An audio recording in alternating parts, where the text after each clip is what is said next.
the functional areas in a school. So here we have, let's say, science, English, and math, how these subject departments are organized in one school. So as you notice, we have the head teacher, then deputy head, then we have the head of math, head of English, head of science, and then the teachers. So if you look here, you can find a lot of things. You can find who's the one responsible for science, and you can find that science teachers will report to the head of science, and you will find that the English teacher will report to the head of English, and so on. You will find that there is a head teacher. He's on the top level of the organizational chart.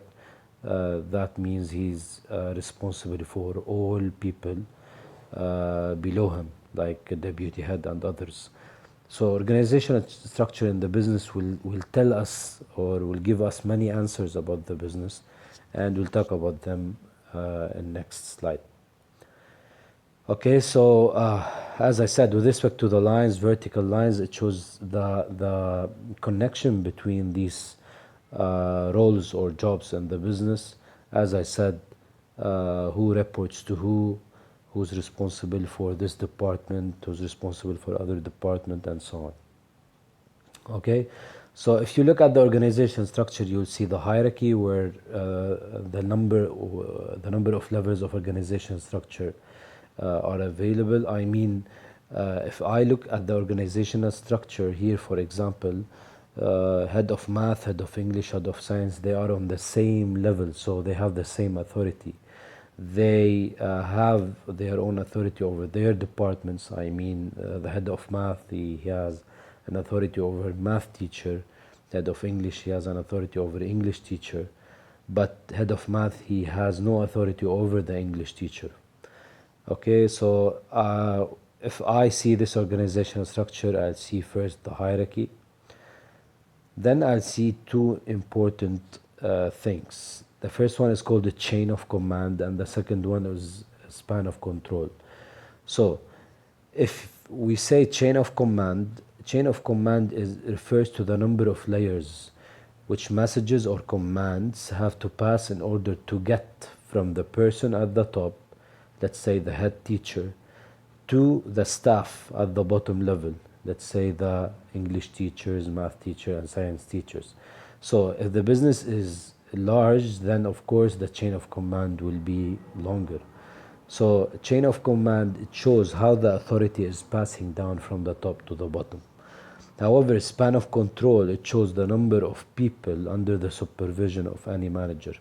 So if you go back to the chart, you will see that the head of math is responsible for math teachers. Let's say if the head of math has 4 math teachers below him or working in his department, I'll say the span of control of head of math is 4. Okay, so this is a simple organizational structure. It will summarize what I said. If you notice that there is a general manager, chain of command will be from the general manager, human resources manager, then to the senior HR, training and development advisor, recruitment manager, then from the recruitment to the others. So as you notice, we have a chain of command where the command is flowing from the top to the bottom, and we have a span of control. So let's say the span of control of recruitment manager is 2. Why? Because senior recruitment administrator and another senior recruitment administrator, they work and report directly to this recruitment manager. That's why I say the span of control of recruitment manager is 2. And I can notice the layers, like general manager, then there is another layer which is a human resources manager, there is a third layer, and there is a fourth layer here. Okay, so as you notice, and if you look at the organizational chart, you will notice till now the hierarchy, chain of command, and span of control. Okay, one more thing that I can see is the delegation. When I say the word delegation, so when someone gives an authority to a subordinate, subordinate is the one helping the manager, his subordinate, his assistant, let's say. Like here, recruitment manager, for example, will delegate to senior recruitment administrator, and the recruitment administrator will, or the senior recruitment administrator will also delegate to recruitment administrator. Delegation, it's when you give an authority to someone below you probably to do a task that you should do. This is delegation. So here the responsibility, of course, for the successful completion of the task remains with you, with the manager, and if any mistakes are made, you are blamed, not your subordinate, because this task should be for you, not for the one helping you. As the example here, for example, the senior recruitment administrator will do the task, but the recruitment manager is the one responsible. Okay, we have a lot of organizational structure. These are two simple examples of organizational structures. Sometimes you look at organizational structure, you find it like this, a tall one, like this one. You can notice a long chain of command, okay, and a narrow span of control. If you notice, it's long and narrow. However, some organizational structure might look like this, a flat one, a short chain of command, but a wide span of control. You see a lot of people here. Okay, so what I should know is this. I should understand that if the business has a short chain of command, the communication will be quicker and each message has a few levels to pass through. And the main advantage is that top managers will always be in touch with the people below them. Okay, this is really important if the business has a short chain of command. However, the advantage of wide span of control, okay, wide span of control when we have a lot of, let's say, people and a lot of managers and a lot of people working under these managers. So here the managers will delegate more to their department because they cannot do all the work by themselves. There will be less direct control of each worker. So workers, they will probably feel trusted if you delegate more duties to them. So they will be able to take their decisions and they'll have more job satisfaction. Okay, however, there is a disadvantage for wide span of control. Just imagine this. When I say wide span of control, I'm talking about this. Okay, so you give workers a responsibility and you give them responsibility and you give them tasks to do and you give them the authority to do tasks and they feel trusted, but you have to understand that we have disadvantages because when you have a lot of people and you are responsible for a lot of people, you might lose control as a manager. And if they are poorly trained, they will do a lot of mistakes. This is the main disadvantage if we have a wide span of control. I really should know this because some questions in the past papers, they ask you about the advantages or disadvantages of wide span and chain of command or span of control. Okay, so these are already explained. So as I said, tall organization, you have more layers, several layers, so more managers. Chain of command is long, communication and decision making will be slower, of course, because we have a lot of layers. However, in a flat organization, the chain of command is short. It's totally the opposite. Communication and decision making is, of course, often quicker because you have few levels and you have few managers. So few managers, but a lot of workers under each manager. So it's a wide span of control. Now we'll come to the third point in this syllabus. Just we hear a lot of words like director, manager, CEO, CFO. What are they? So here I'll explain the meaning and the roles of responsibilities of each one. So of course, when I hear the word directors, these are the most senior level of management in any limited company. Directors, they are elected, of course, by shareholders, as we already explained in chapter 4. They set an annual general meeting and they do an election. Of course, their role will be setting the strategy. They are the pilots, let's say, of the company. They set strategies. They review the performance of managers. Of course, they make sure that the business is doing well at the end. CEO is a chief executive officer. He's a manager, but he's the most senior manager. He's responsible for the performance of the business. Then below CEO will have the managers, the functional department managers, like accounting managers, finance manager, HR manager, and so on. Of course, they will be responsible for a group of people, and they will assign tasks to these people within their department. Okay, so these are the department managers, as I said. So if you are a finance manager, you will take the decisions, and of course you will report to the CEO or the directors. You will delegate tasks to your members in your department. You'll try to do your best to make your department succeed and achieve its own objectives. Supervisors are the people who usually check and control the works of subordinates.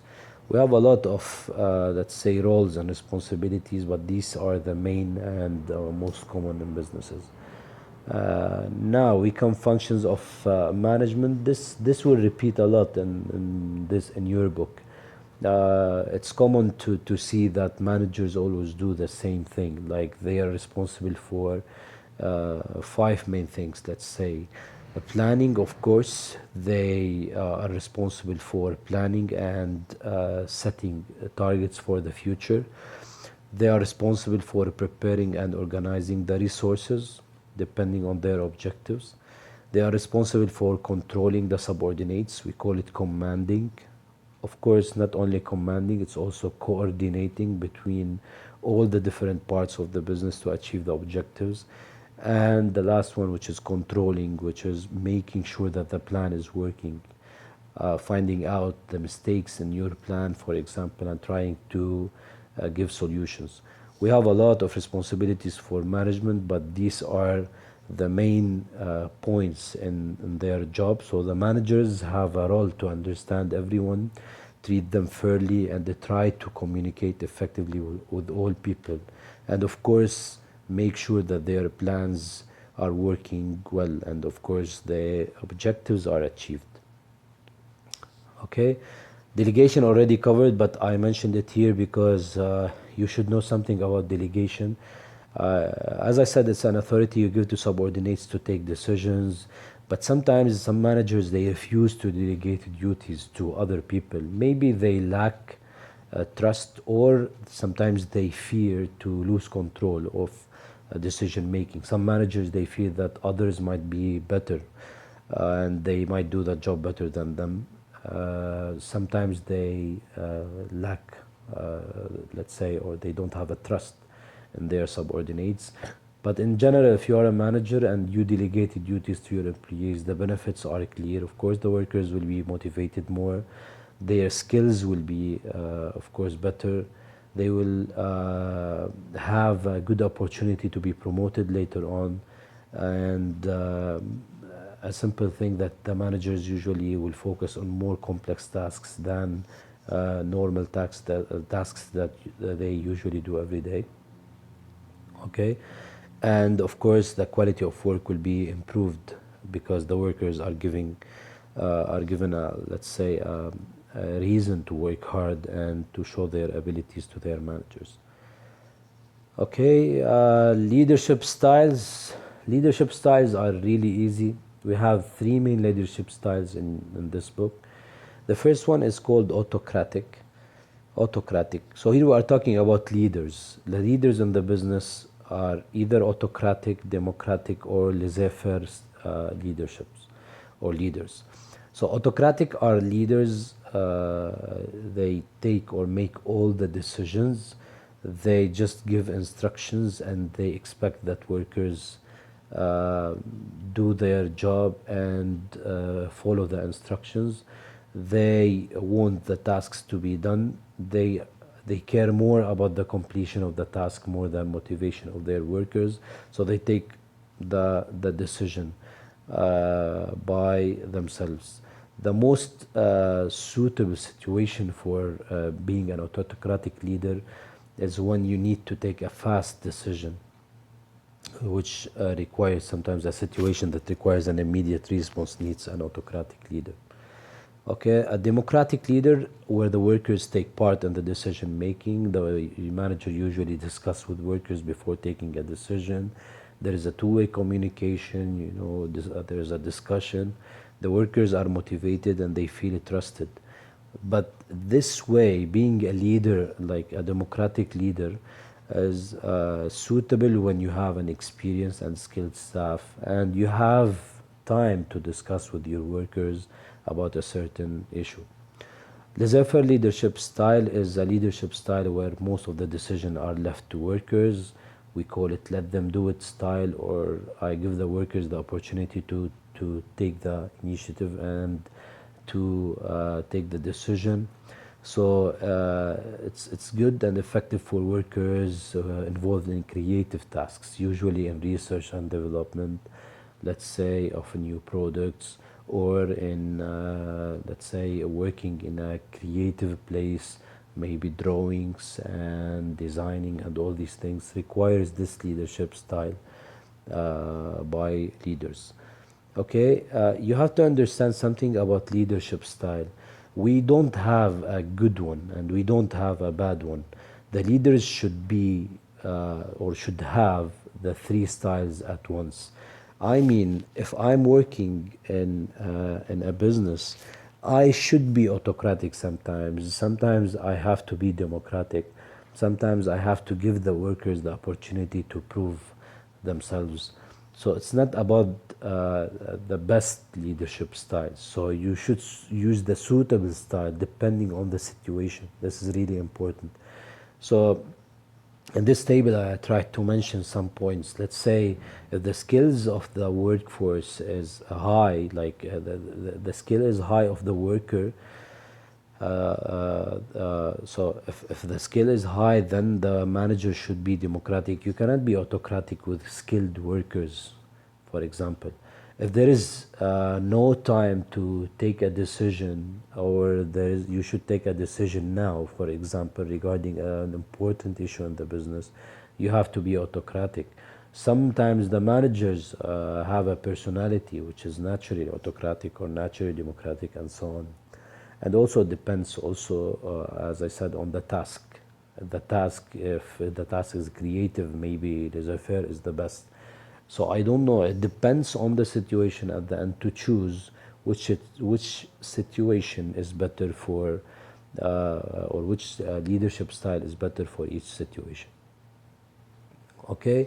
The last point. This chapter is long. It has a lot of points, but they are not hard. They are easy.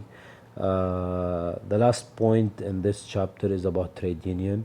After 2015 in the syllabus, trade union was a chapter. Nowadays, in your syllabus, trade union is just a part of a chapter.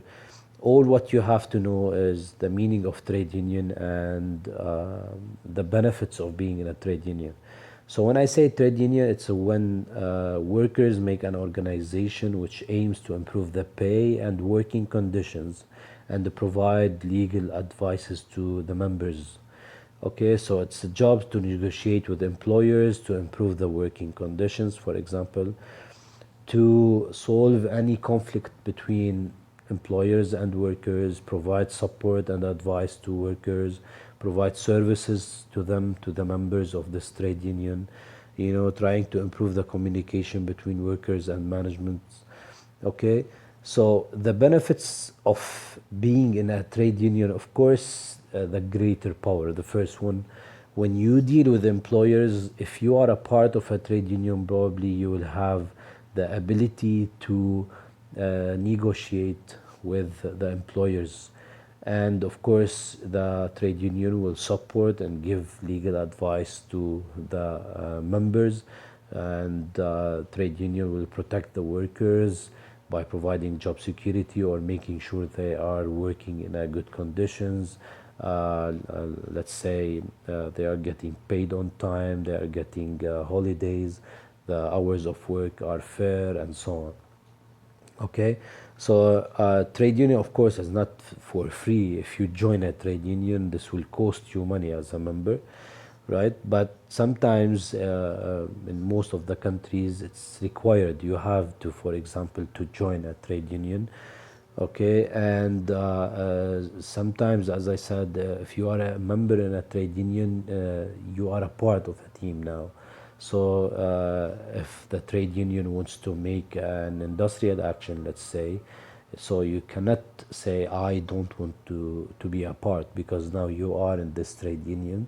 So this is, let's say, one of the disadvantages.